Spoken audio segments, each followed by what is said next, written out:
Hello student, this is your biology class and for that I am Hemlata here. Today we will discuss the chapter our environment. Our environment it means surrounding area of our, that is known as our environment. जो आवरण हमें चारों तरफ से ढके हुए उसको बोलते हैं हम पर्यावरण, our environment. तो सबसे पहले इसमें बात करेंगे हम ecosystem. Ecosystem means the system which is set up by the interaction of living and non living. जब लिविंग और नॉन लिविंग एक दूसरे से इंटरेक्शन करेंगे और कोई पैटर्न सेटअप होता है उसको बोलोगे आप ecosystem. Ecosystem components are abiotic और बायोटिक, और ये दोनों वर्ड हम समझ सकते हैं कि these are the components of our environment also. Ecosystem भी एबायोटिक और बायोटिक से बना है और our environment also made up by abiotic and biotic. Biotic you see first will be our producers और plants. Plants को हम क्या बोलते हैं? Producers. और इनका एक और नेम हमने रखा हुआ ऑटोट्रॉप्स. सबसे पहले इस यूनिवर्स के अंदर लाइट का अल्टीमेट सोर्स क्या है, एनर्जी का अल्टीमेट सोर्स क्या है? Sun. That is providing a solar energy. This energy will first harvest और प्रोसेस्ड बाय प्लांट्स ओनली, उनको बोलते हैं प्रोड्यूसर्स. तो ओनली 1% जितने भी सन एनर्जी दे रहा है उसका 1% प्रोड्यूसर यूज कर पाते हैं, प्लांट्स यूज करते हैं. By the process of photosynthesis producer solar energy को केमिकल एनर्जी में कन्वर्ट कर देते हैं. Chemical energy means they are able to convert the solar energy into carbohydrates. फिर इनको बोलते हो आप प्रोड्यूसर्स. ऑटोट्रॉप्स क्यों बोला जाता है इनको? Because they can prepare their food themselves. अपना खाना ही खुद बना लेते हैं, इसलिए उनको ऑटोट्रॉप्स भी कहते हैं. First producer will be there. Producers को कौन कंज्यूम करता है, खाएगा कौन इनको? कंज्यूमर्स. और इस कंज्यूमर में हम लिख सकते हैं प्राइमरी कंज्यूमर, पीसीबी लिख देते हैं इसको. प्राइमरी कंज्यूमर मीन्स जो डायरेक्टली प्रोड्यूसर पर डिपेंड होगा, और हम कह सकते हैं दीज आर हर्बीवोर्स. ये प्लांट्स के प्रोडक्ट को ही कंज्यूम करेंगे. कंज्यूमर्स के लेवल हो सकते हैं आपके प्राइमरी कंज्यूमर जो हर्बीवोर्स को खाएगा, सेकेंडरी कंज्यूमर जो हर्बीवोर्स को कंज्यूम करेगा, then tertiary like that, then top consumer will be there. Top mean like omnivorous will be there like man, जो दोनों चीजें खा लेगा. तो just see producers they will produce the food for other trophic level. अब ये trophic level क्या है? हर फूड चेन के अंदर ऑर्गेनिज्म को एक प्लेस मिला रहता है, उसको बोलते हैं उसका trophic level.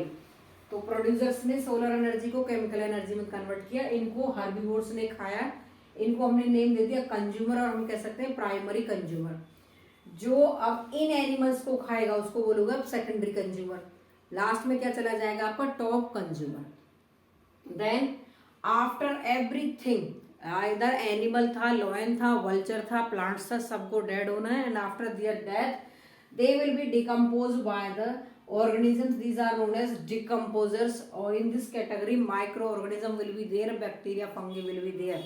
Whatever the nutrients living beings have taken in their life, they have to return to the nature again. तो decomposers एक बहुत अच्छा रोल प्ले करते हैं to maintain the nutrient cycle in the nature. They decompose all the dead bodies or waste into organic matter. इससे question भी आ जाता है आपका, what will happen if we will remove decomposer from a food chain और from environment? That it will create problem. Full earth will be covered by the waste material only. There will be no nutrient recycling. Gas ratio will be disturb. Ecosystem will disturb. Food chain will be distract. These are decomposer. These are the biotic components of ecosystem we can say, or environment we can say.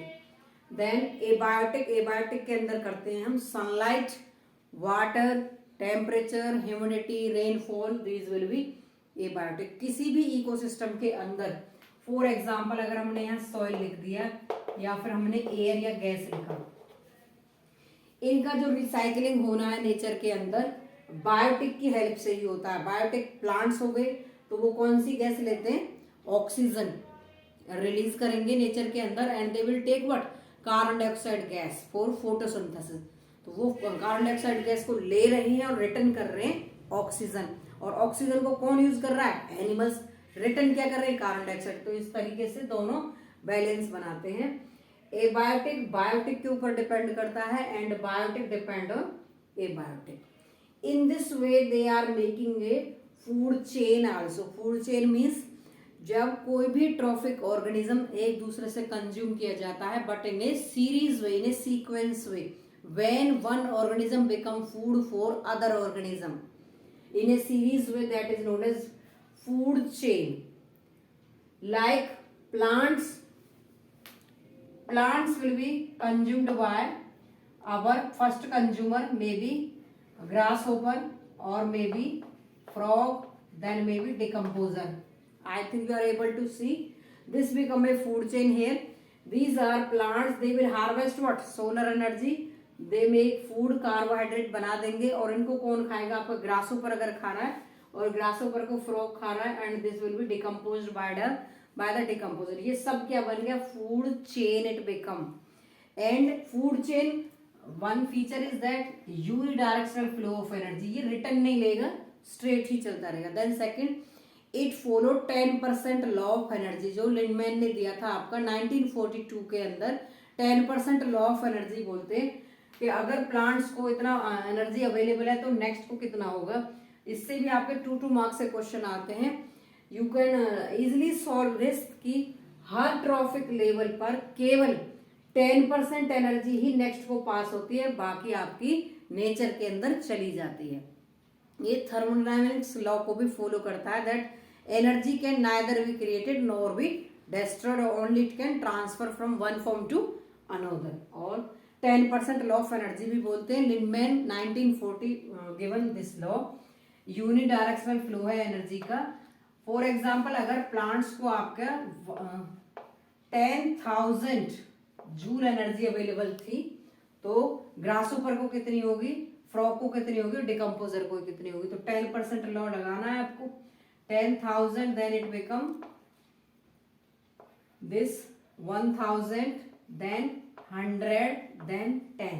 In that way you can write, and you will use the that unit also, joule, kilojoule energy की जो आपको unit लगानी है। This is known as 10% law. Food chain is clear to you. Food chain can be 2 types, aquatic and our terrestrial. Aquatic means अगर food chain पानी के अंदर चल रही है तो आपको पानी का ही और एग्जाम्पल लेने। टेरेस्ट्रियल मीन्स जो जमीन के ऊपर है। Food web means network of food chain. अगर किसी ऑर्गेनिज्म का एक से ज्यादा ट्रॉफिक लेवल बन जाता है इकोसिस्टम के अंदर, that is become food web. Food chain का जाल सा बन जाना, उसको बोलते हैं food web. Then next see waste in our environment. The major problem after this is our production of waste. Waste, it means which is useless for us. That is of 2 types according to their decomposition nature. We can say one will be biodegradable, other will be non-biodegradable. This is an important topic from this part, and if you cover up this chapter easily, you can score good marks. Waste will be 2 types, biodegradable, non-biodegradable. Biodegradable means which can be degrade, which can be decomposed by the action of decomposer. These are the biodegradable waste. They may be our crop waste, human fecal matter, cow dung, then dead bodies, leaf, remaining food, cotton, clothes, related things. These will be biodegradable. Non-biodegradable means which cannot decompose by the action of the microorganism, DDT, BHC, CFC, such type of chemicals, polythene. These are non-biodegradable substances. How can we manage it? Because in nature so much population is there, and more population, then more waste is producing daily. Biodegradable and non-biodegradable, both the types waste produce हो रहा है. Then question is that how can we manage it? The problem is that उनको manage कैसे किया जाए? Biodegradable we can manage by recycle, reuse, regenerate. Non-biodegradable we can also recycle and reuse, like our DDT, polythene, like that, we or such type of substance we can recycle, then again we can use them, and this is both are applicable for biodegradable also. Now non-biodegradable substance, they are becoming a big problem in these days, and they are creating pollution, all the types of pollution they are causing, and they are a problem for our ozone layer also. What is ozone layer? The layer or the molecules when combined. When so many O3 molecules are there, they make a atmospheric layer that is known as ozone layer. That layer is protective in nature. It protects the living beings from the harmful ultraviolet rays. But this ozone layer is depleting. Depleting means it becoming thinning. और holes उसमें हो रहा है, छेद उसमें हो रहा है, वहां से वो लेयर पतली हो रही है. किसकी वजह से? Non biodegradable substances, specially our CFC chlorofluorocarbon compound जब नेचर के अंदर रिलीज होते हैं, then they are doing action on these molecules. And for example, or we can say by this diagram, if this is ozone layer in nature and we are using more CFC or non-biodegradable substances, then in the nature they are coming up and they are making the layer thin. That is known as ozone layer depletion. How can we protect it?